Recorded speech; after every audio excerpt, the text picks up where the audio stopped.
BA द्वितीय वर्ष के राजनीति विज्ञान के प्रथम प्रश्न पत्र प्रमुख राज्य व्यवस्थाओं के अंतर्गत आज मैं आपको अमेरिका की संघीय व्यवस्था के बारे में परिचय देना चाहूँगी। एक प्रसिद्ध विद्वान फेयर ने लिखा है कि अमेरिकी संविधान में कहीं पर भी संघीय या संघीय शब्दों का प्रयोग नहीं किया गया है, लेकिन फिर भी इसे संघीय संविधान कहा जाता है और वर्तमान समय में सभी व्यक्ति संयुक्त राज्य अमेरिका को संघीय शासन का एक आदर्श उदाहरण मानते हैं। अगर हम संघीय शासन की बात करें तो संघीय शासन व्यवस्था के अंतर्गत एक नई देन कही जा सकती है। संघ शब्द का अंग्रेजी पर्यायवाची फेडरेशन लैटिन भाषा के शब्द फोएडस से निकला है, जिसका अर्थ है संधि या समझौता। अतः शब्द व्युत्पत्ति के दृष्टिकोण से समझौते द्वारा निर्मित राज्य को संघ राज्य कहा जा सकता है।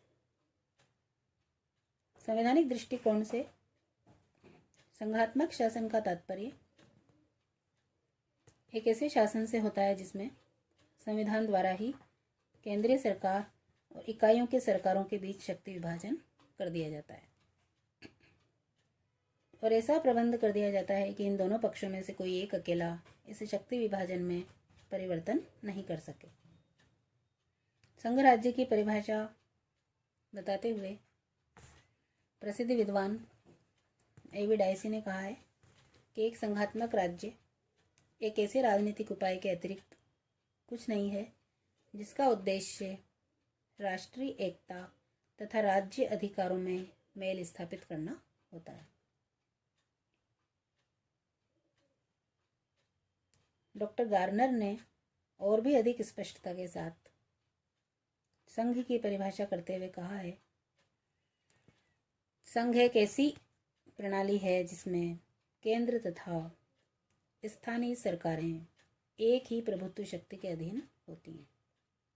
ये सरकारें अपने अपने क्षेत्र में जिसे संविधान अथवा संघ का कोई कानून निश्चित करता है सर्वोच्च होती हैं। संघ सरकार, जैसा कि प्राय ये कह दिया जाता है, अकेली केंद्रीय सरकार नहीं होती है, वरन वह केंद्रीय और स्थानीय सरकारों को मिलाकर बनती है। स्थानीय सरकारें उसी प्रकार संघ का भाग हैं जिस प्रकार केंद्रीय सरकार।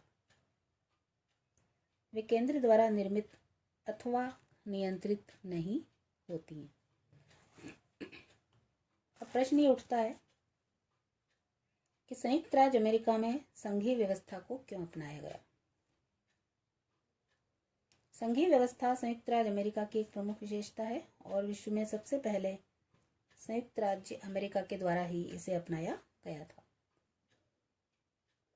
फिलाडेल्फिया सम्मेलन के द्वारा जब अमेरिकी संविधान का निर्माण किया जा रहा था, उसके पूर्व अमेरिकी क्षेत्र के 13 उपनिवेश अलग अलग रहते हुए अपना राजनीतिक जीवन व्यतीत कर रहे थे। लंबे समय से अलग रहने के कारण उनमें अपनी पृथक सत्ता के प्रति स्वाभाविक रूप से तीव्र मोह उत्पन्न हो गया था और वे इसे छोड़ने के लिए तैयार नहीं थे। लेकिन इसके साथ ही ब्रिटिश सत्ता के विरुद्ध विद्रोह करने वाले इन 13 राज्यों को इस बात का पूरा भय था कि ब्रिटेन या यूरोप का अन्य कोई देश उन्हें पुनः पराधीन करने के लिए प्रयत्न कर सकता है। अतः बाहरी दबाव का सफलतापूर्वक मुकाबला करने के लिए उनका एक होना आवश्यक था। उनके सामने समस्या ये थी कि विविध राज्य अपनी पृथक पृथक सत्ता बनाए रखते हुए भी एक हो जाएं, और ऐसा केवल संघीय व्यवस्था को अपनाकर ही किया जा सकता था।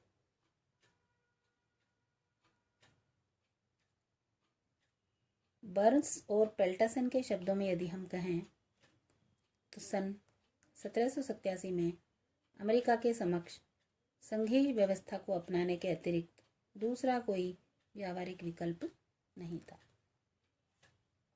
तत्कालीन परिस्थितियों के अतिरिक्त अमेरिका के विशाल क्षेत्रफल और जनसंख्या को ध्यान में रखते हुए भी ये कहा जा सकता है, इतने बड़े देश में एकात्मक शासन नहीं चल सकता। संघीय व्यवस्था ही उसके लिए स्वाभाविक और उपयुक्त हो सकती है। जेम्स ब्राइस के शब्दों में ये कहा जा सकता है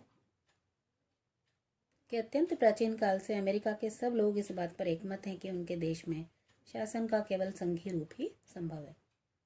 ये सब समझते हैं कि इतने बड़े भूखंड के लिए केंद्रीकृत एकीकृत व्यवस्था यदि असंभव नहीं तो अव्यावहारिक अवश्य ही होगी। संविधान द्वारा स्थापित संघात्मक व्यवस्था ने न केवल तत्कालीन समस्याओं को हल किया था वरन आगे भी अमेरिका को प्रगति के मार्ग पर बढ़ाकर अपने आप को सफल और उपयोगी सिद्ध किया। अमेरिकी संघ की सफलता का प्रमाण यह है कि अमेरिकी संघ में आज 13 के स्थान पर 50 इकाइयाँ हो गई हैं और विश्व के अन्य अनेक राज्यों जैसे Canada, Switzerland, Mexico, Australia, Bharat इत्यादि के द्वारा भी संघात्मक व्यवस्था को ग्रहण किया गया है। धन्यवाद।